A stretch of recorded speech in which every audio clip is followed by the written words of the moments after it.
তো বন্ধুরা, আর কিছুদিনের মধ্যেই কিন্তু অন্নপূর্ণা ভান্ডারে টাকা ঢুকতে চলেছে। সবার মনে একটাই প্রশ্ন, আমার ব্যাংকের সাথে কি ডিবিটি লিংক করা আছে? আমি কি টাকা পাবো? এই ভিডিওতে আমি দেখিয়ে দেবো কিভাবে তোমরা ডিবিটি লিংক চেক করবে।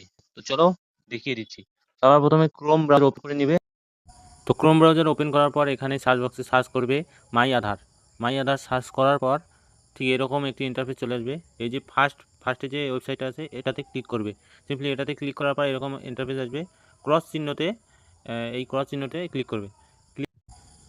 তারপর এই যে লগ ইন অপশান দেখাচ্ছে, এই লগ ইনে ক্লিক করবে। সিম্পলি লগ ইনে ক্লিক করার পর এরকম ইন্টারফেস চলে আসবে। এখানে আধার নাম্বার দেবে, এখানে ক্যাপচা কোডটি বসিয়ে নেবে, তারপর লগ ইন উইথ ওটিপি এটাতে ক্লিক করে দেবে। তো চলো আমি আধার নাম্বার বসিয়ে লগ ইন করে দিচ্ছি। তো আধার নাম্বার বসার পর লগ ইন উইথ ওটিপি করে দেবে। তারপর ওটিপি চলে আসবে। সিম্পলি ওটিপি বসার পর লগ ইন করে দেবে। লগ ইনে ক্লিক করার পর লগ ইন হয়ে যাবে।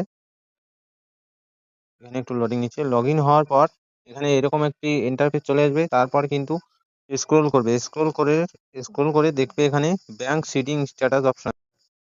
এই যে এই অপশনটা দেখতে পাচ্ছ, এখানে ক্লিক করে দেবে। এখানে ক্লিক করার পর এইরকম তোমার ব্যাংকের বইয়ের সাথে ডিবিটি লিঙ্ক করানো আছে, মানে তোমার ব্যাংকের বইয়ের সাথে আধার নাম্বার লিঙ্ক আছে। তো আজকের ভিডিও এটুকুই। আর ডিবিটি লিঙ্ক কিভাবে করতে হবে, তোমার ব্যাংকের বইয়ের সাথে যদি ডিবিটি লিঙ্ক না থাকে কিভাবে কি করতে হবে, ভিডিও যদি দেখতে চাও কমেন্ট করো, আমি ভিডিও বানিয়ে দেবো। তো দেখা যাচ্ছে পরের ভিডিওতে। আজকের ভিডিও এটুকুই। ভিডিওটি ভালো লাগলে লাইক করে দিও।